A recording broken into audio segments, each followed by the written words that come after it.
For a millennia, the Catholic Church has relied on saints to be a bridge between people and God.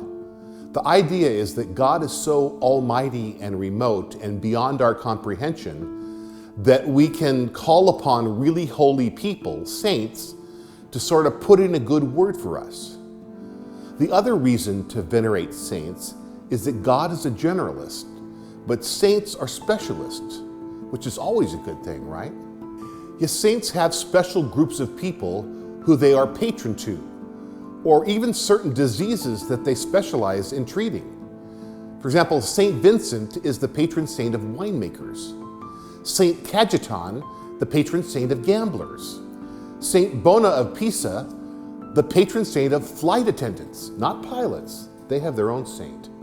Saint Anthony of Padua, the patron saint of women seeking a husband. As far as ailment specialists go, you can call on Saint Mcnabb for toothaches, Saint Maurice for gout, Saint Domitius of Persia for sciatica, and my favorite, Edward Martyr of East Anglia, patron saint of pandemics. He's got his hands full. In the Catholic Church, there is a long process for being declared a saint. Now, the Protestant Church has a different take on the matter, more egalitarian. They say everyone is a saint, all the believers in Jesus. All church members are saints. I want to share with you today two members of Piedmont Church who I would certainly put in the saint category. Helen Smith. You know, during the Civil Rights Movement in the 1960s, Martin Luther King Jr. credited Rosa Parks for starting the whole Civil Rights Movement. You remember Rosa Parks, the cleaning lady whose feet were just too tired to get up and move to the back of the bus? Did you know that Piedmont Church also got its start from a woman with tired feet? Helen Smith lived in Piedmont in 1910, but the closest church was the Presbyterian Church in Oakland on Broadway and 27th. Every Sunday morning, she and her children would walk the several miles down to the church and walk back again uphill. And one day, she just got tired of the walk. She organized some other parents, and they set up their own Sunday school here in Piedmont, right across the street at Mowbray Hall, where Haven School now stands. They wanted to make sure that their children learned about God, and now they didn't have to walk. Reverend John Stuchell. 2 years later, the Presbyterian Church asked retired minister John Stuchell to go to Piedmont and see if there were enough Presbyterians on the hill to start a church.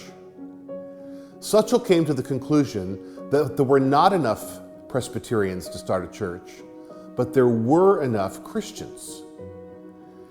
So he proposed what was then a radical idea, a non-denominational community church that welcomed everybody. Stuchell volunteered to be the minister without pay the first year to help get the struggling church started. They met in Mowbray Hall, where Helen Smith's Sunday School had been meeting for 2 years. He recruited the help of Wallace and Mary Alexander and got the land and money donated to begin construction of Piedmont Church in 1916, in the middle of World War I. A woman with tired feet and a retired minister with a radically progressive idea. Two saints who helped make Piedmont Church what it is today. A church that is proudly written in its creed. We assume no right to dictate to another his creed, but with charity for one another's individual peculiarities of belief, we unite on the broad basis of the Christian religion.